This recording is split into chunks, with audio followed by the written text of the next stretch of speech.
Y'all already know I've quit that spinny. First we had the 1938 Rickenbacker. Then we had the attempt at a vibraphonic guitar. Today, we're doing another spinny thing. Today's video is going to involve some new skills we haven't shown on the channel before, like bending veneer and making router templates. And those are just a couple of skills I picked up from today's sponsor, WWGOA. Woodworkers Guild of America is your online resource for woodworking instructions, ideas, and information. They have a bunch of articles and videos on how to use a router, but for this video, I read the article, Creative Design with Router Templates. And I plan on watching their video on how to flatten a wood slab with a router before I do anything with this amazing burl I got. And after that's finished, I'll probably check out the 3-video series, How to Build a Live Edge Table. And speaking of wood slabs, I fully intend on watching several of their videos on how to mill with a chainsaw, because I'm not sure if I want to buy an Alaskan mill or not. So that's on the to-do list for sure. If you need inspiration for new projects or advice on things you're working on now, highly recommend you scan the QR code on screen or click the link in my description, and you will get your first full year premium membership for just $1.49. That is for new members only. What do you think this is? You got 5 seconds to lock in your guess.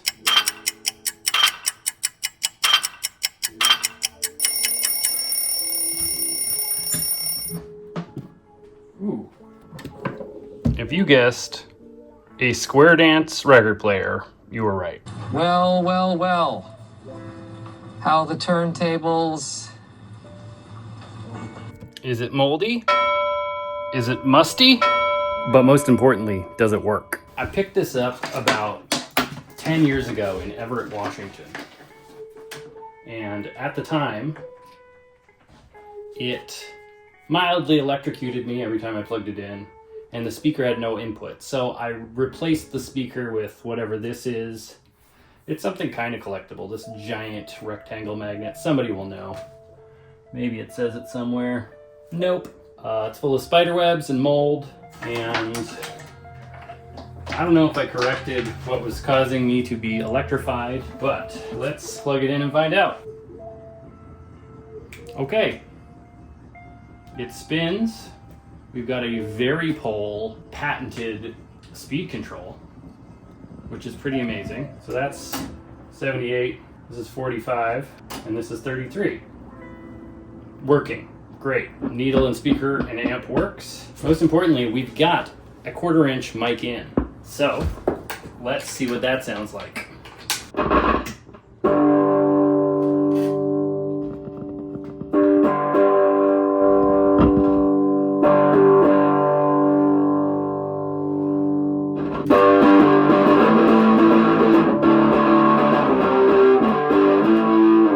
Okay, it's got plenty of power.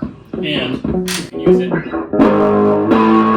independent of the record player, because this was for square dances, as I said. We've got a high output amp and a spinning motor. Everything we need. Let's have a look inside. Massive motor, some stuff, that thing, these guys. It looks, I'm gonna say 100% original. And here is the schematic, and there's the tube layout. A couple of cons. Check out the massive Varipole speed adjuster. Okay, so this is what some would call a Widowmaker. There is no output transformer. It's a 2-prong, and yeah, like I said before, it was giving me electric shocks. Okay, so this is top speed. Wow, wow, wow, wow, wow, wow. And that is supposedly 78 RPM, so let's do some research on Leslie's. I will do almost anything I can for a laugh. Not Leslie Nielsen, Leslie's speakers. Surely you can't be serious. I am serious, and don't call me Shirley. Okay, a little research online shows me that Leslie speakers typically in their slower mode go around 40 to 50 rotations per minute. And in their fast mode, they go almost 400 RPM. Now, our record player, being a record player, goes the 3 speeds I mentioned, 33, 45, and 78 RPM. None of these fast enough to emulate the 400 RPM speed of a Leslie speaker. So my thought is my drum should have more than one sonic exit. I'm thinking 2 to begin with. That will give me a maximum RPM of around 160. Maybe I should say BPM of 160. The RPM will remain at 78. With my vary pole, maybe I can get faster. Typically, they'll come in 2 forms. There's a square box with a ramp for the sound to come out, and then there's the classic foam drum with a similar parabolic ramp. Now the mission is this, bish. I gotta make a drum, or maybe kinda discus. Okay, I'm not a rapper anymore. Thank goodness MySpace got taken down.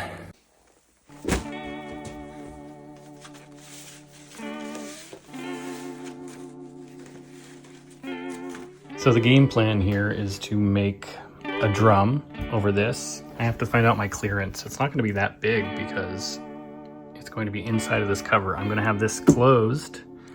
The outside beautiful speaker grill is going to be covered. I'm going to put the speaker on the outside, and we're going to have our output come out of what is currently the bottom of the cabinet. The bottom corresponds to the back here. So we'll have an offset speaker grill.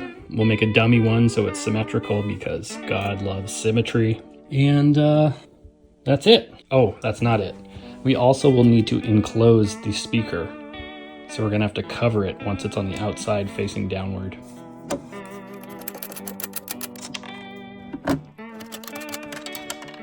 It's pretty crazy how much GOS is transferred to whatever this part of the speaker is called.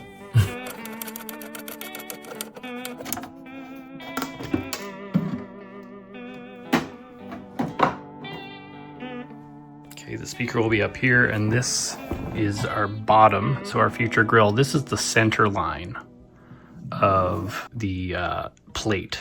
So this is where our output will be. This is where our dummy output will be. And we just need to come up with a cute design.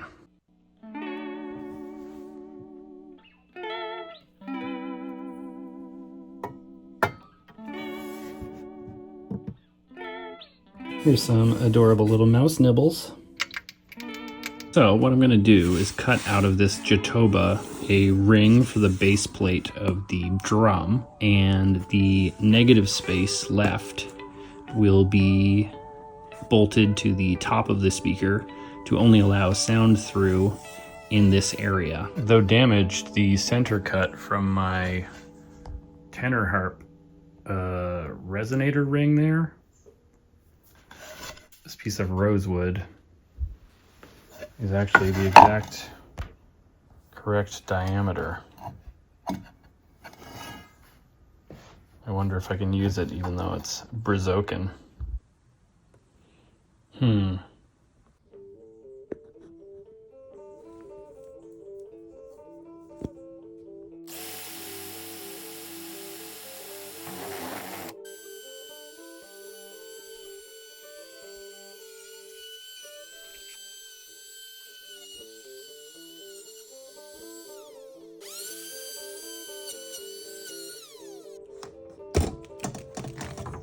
That's why you always tape down all parts of your workpiece so you get a perfect cut. I didn't. It's not perfect. Oh well. It's slightly larger diameter than I want, so I'm just going to slide in my Dremel point and trim it in on this like this.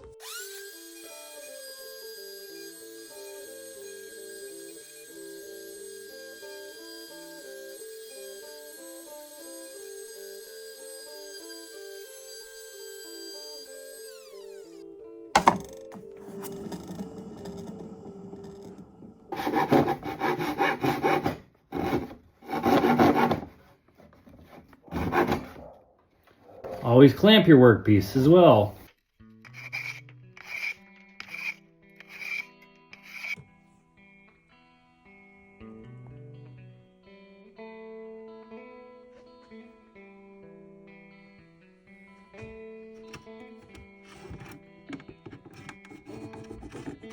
Right, well, I've got it glued together here.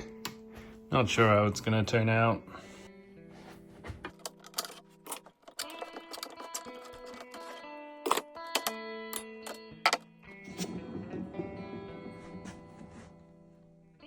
Let's try and trim this down. Now my idea for this is to double side tape this to a block, and that will give me a uniform height, and I can slice through, hopefully.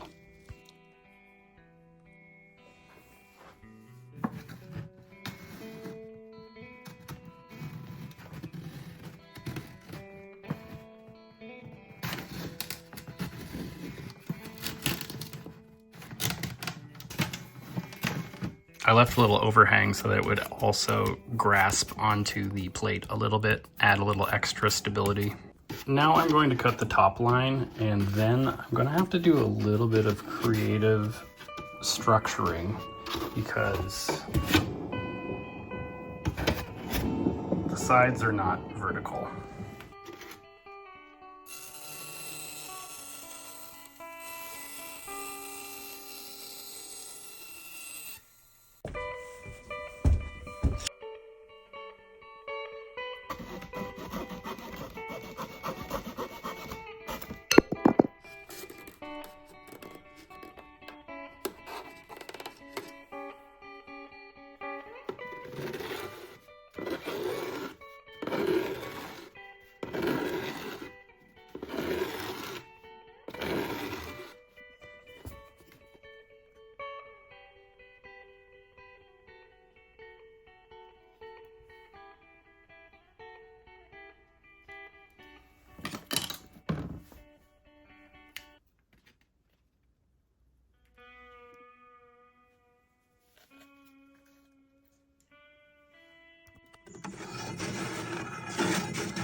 Wrapping that veneer around the disc was very difficult, and it ended up being crooked, as you can see. I guess I should have problem solved more before I glued it together, but I had spent 2 nights trying to get it to work, and when it came close, I just glued it, and we'll see if I can rectify it with these supports.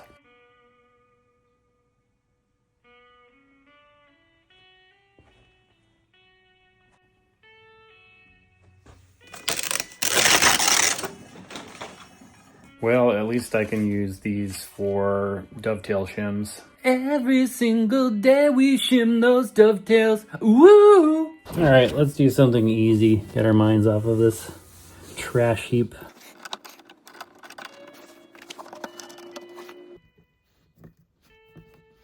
Well, that was easy. I bolted the speaker to the box. But I need to come up with a cover that either screws on or something. Just out of curiosity.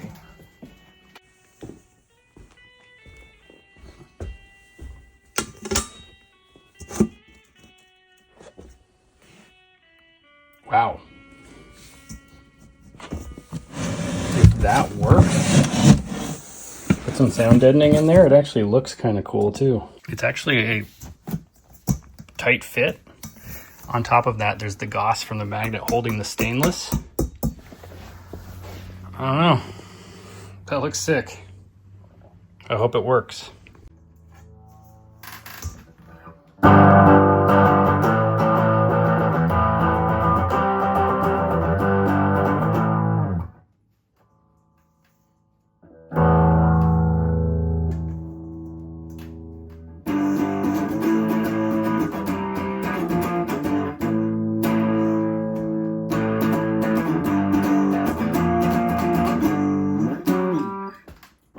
With no insulation in there, it actually blocks out quite a lot of the sound.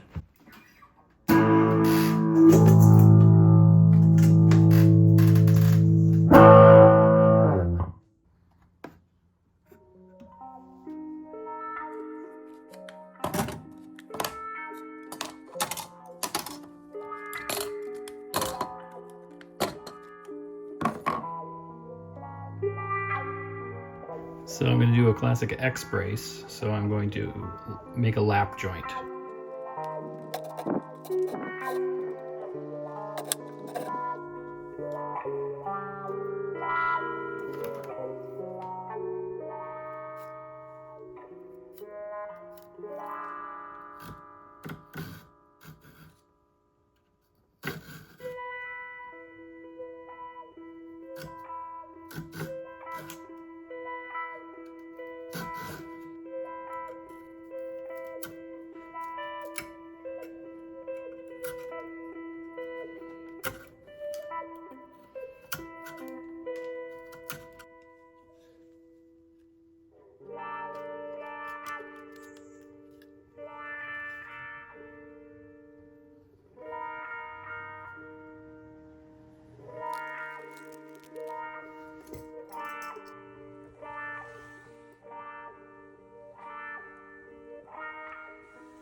All right, let's see if this held up.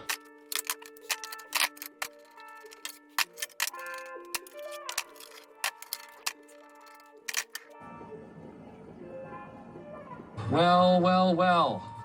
All right, I'm gonna drill a hole here, top dead center, and run the wire through there.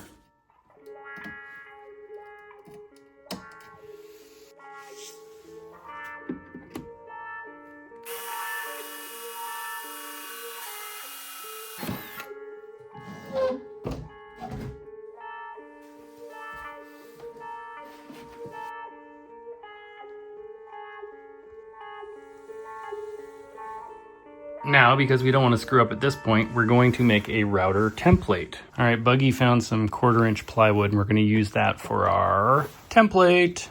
Do we like this design? Buggy, what do you think? Blank stare.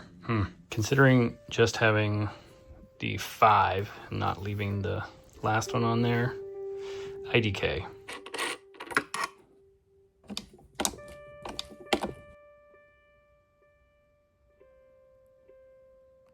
I didn't choose a deep enough bit, so I'm going to have to add some end stops here.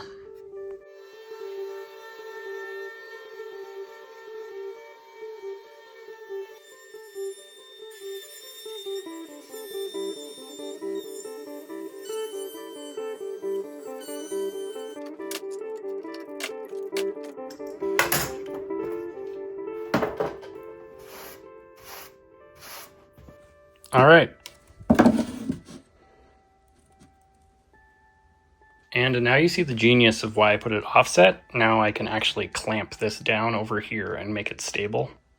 And then the clamps aren't in the way of the router. Slight issue. The bearing doesn't make contact with the template before the bit makes contact with the workpiece. And therefore, you can't ensure a perfect straight plunge on the first cut. So we're gonna have to put some spacers on this.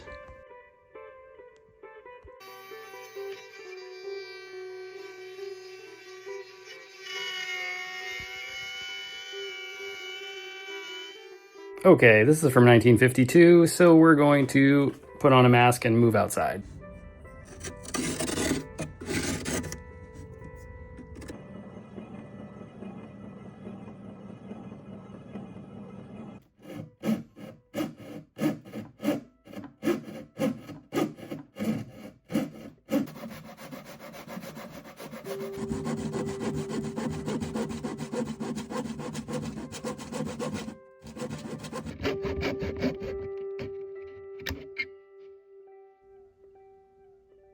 Okay, mostly now we have to take care of a couple of aesthetic issues. I need to round out the control access hole and find something to make a grill cloth out of. And then we can test it. Found this small swatch of fabric that I think looks good. Just need to finish cleaning up the stray strands of what could be asbestos.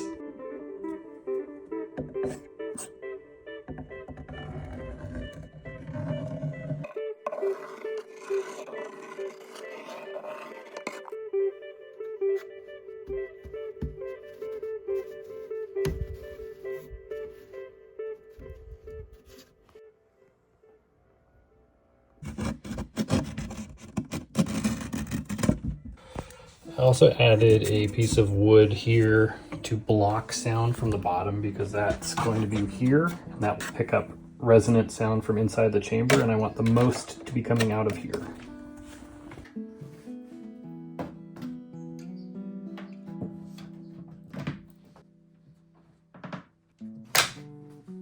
Let's plug it in and see if anything's rubbing.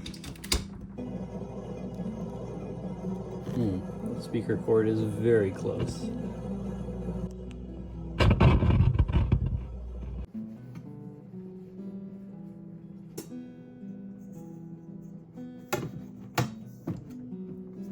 Okay. Here goes something.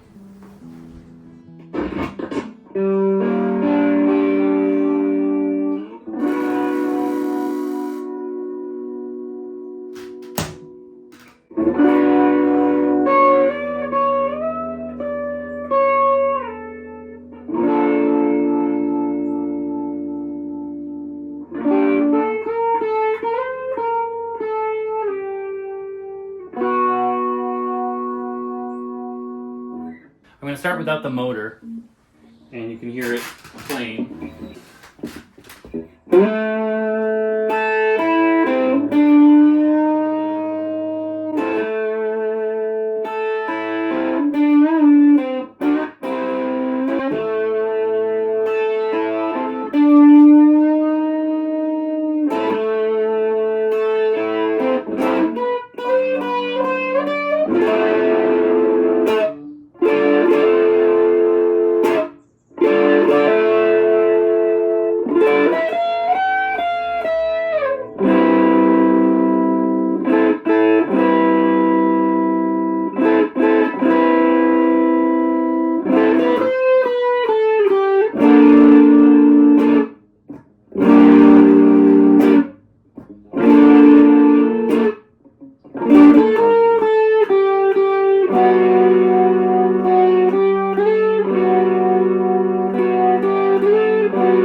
And now for the deadliest mashup you've ever heard of. I'm going to plug in my 1938 electromechanical Vibrola Rickenbacker. So we're going to have double rotation going.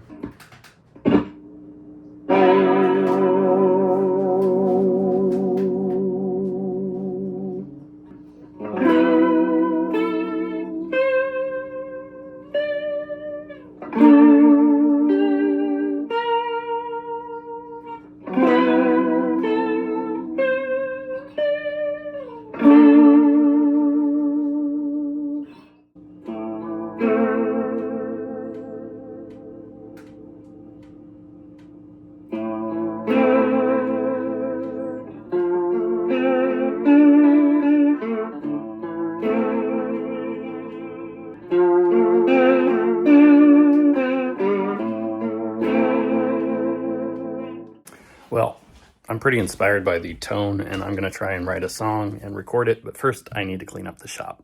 Okay, for real talk, I started multi-tracking a song, and it didn't go super smooth, and so I'm going to just play a little bit more and see if I can ad-lib a song here.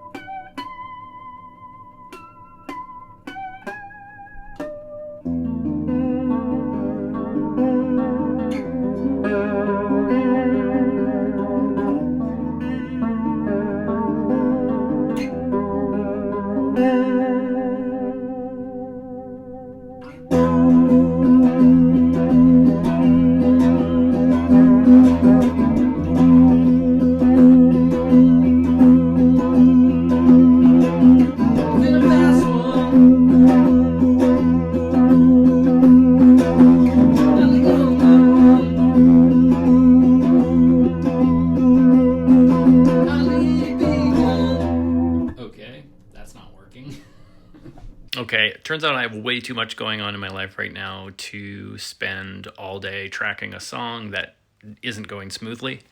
So, look forward to that in the future. I will be making a record when I can, and whatever that is will be on it, hopefully.